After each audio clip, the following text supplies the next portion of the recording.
This is a story about reconciliation, about healing, about finding true meaning and true purpose where we didn't really expect to find it. It seemed like a huge opportunity to really engage intellectually with something. It's genuinely one of my favorite projects I've ever done. People will go away with a desire and a thirst for knowledge. I've never seen a movie like this that is willing to go and talk about real life things like this film does.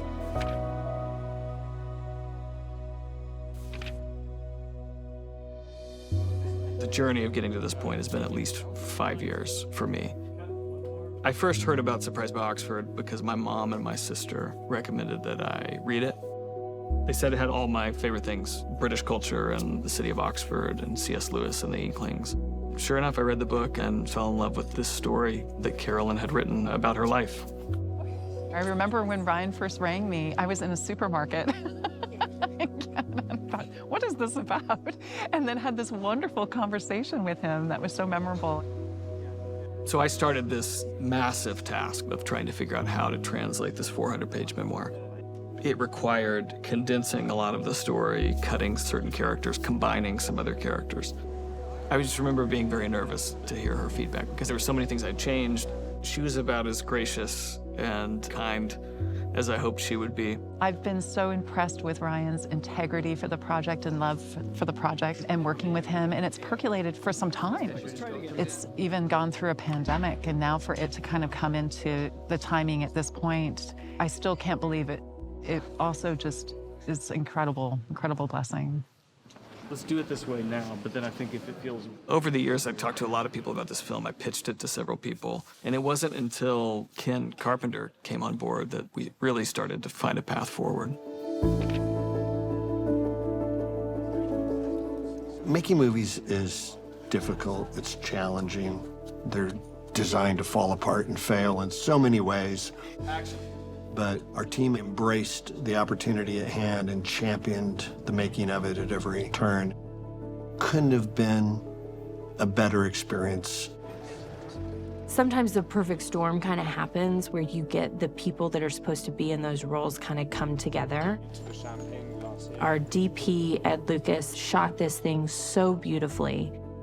He and Ryan collaborated really well.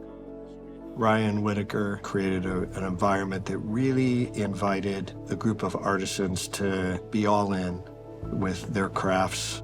He was really a fabulous combination, I think, of an actor's director and a technical director. He really knew what he wanted out of every scene and had everything very well planned out. Everything's all in his mind, so he knows every nuance of the script and the characters.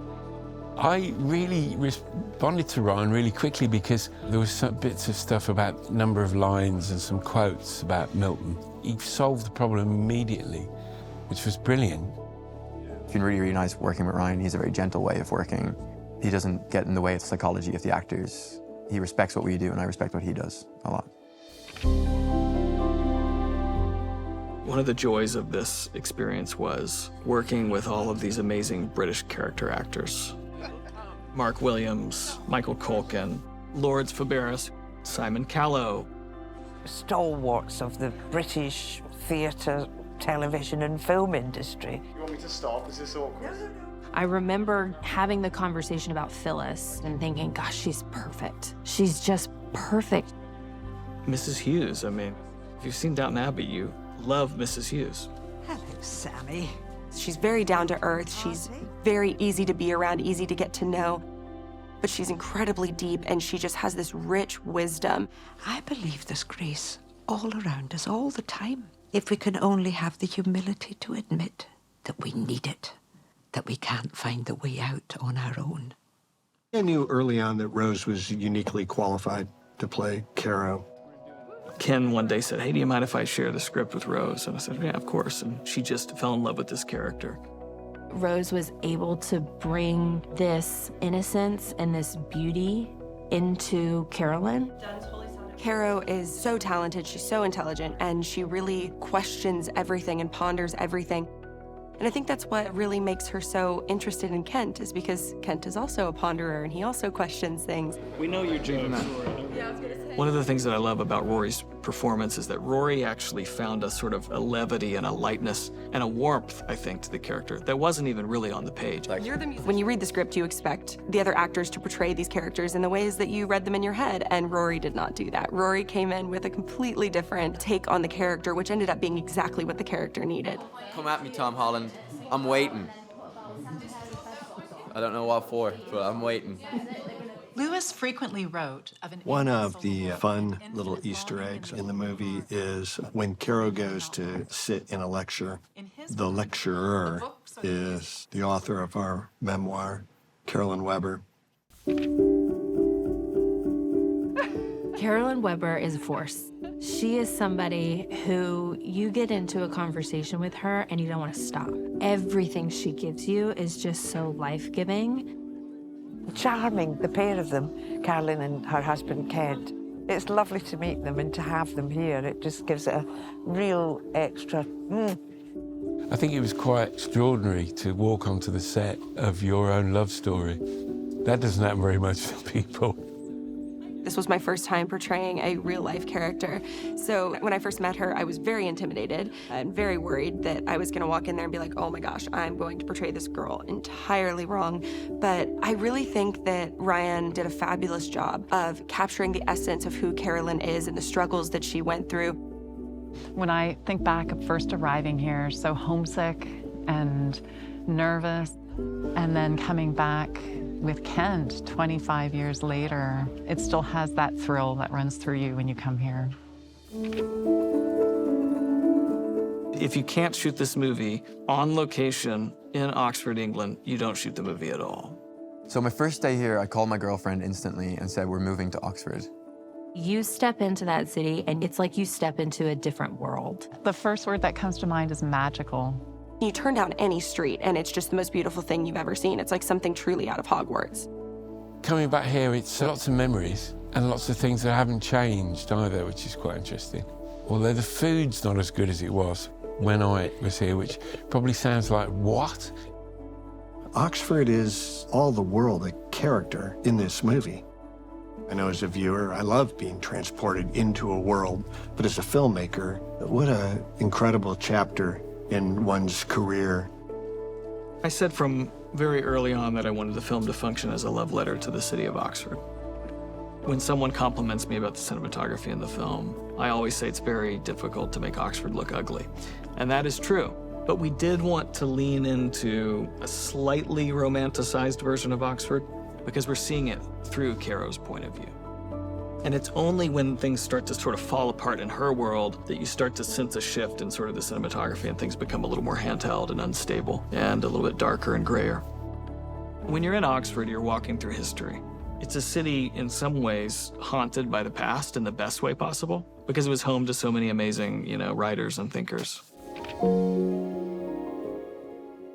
When I was growing up, C.S. Lewis was the guy who wrote Narnia. And then I remember reading Mere Christianity for the first time, and then just sort of devouring all of his other work.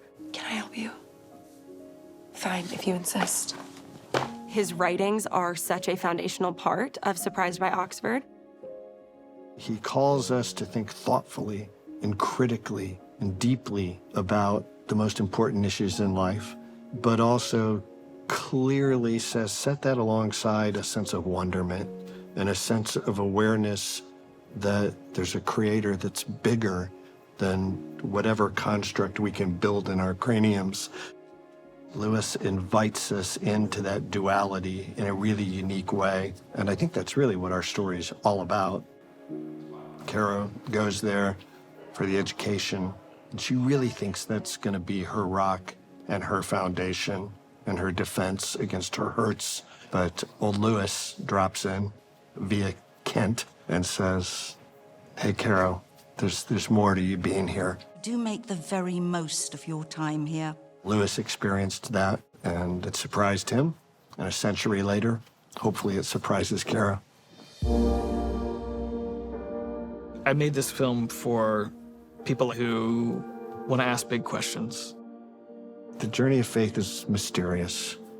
None of us have all the answers, and our little movie isn't going to have all the answers, but it invites us in, I hope, to explore in our own lives how we feel about these matters, where we want to wrestle further.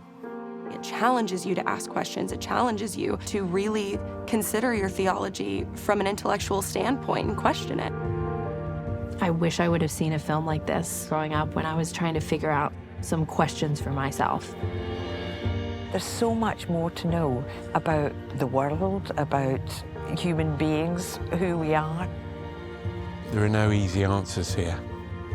You've got to have a think about what you actually think. I hope that the audience will take away the magic of Oxford.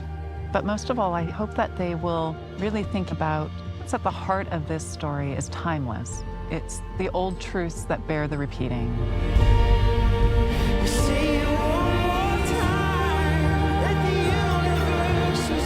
So what happens now? That's the question, isn't it?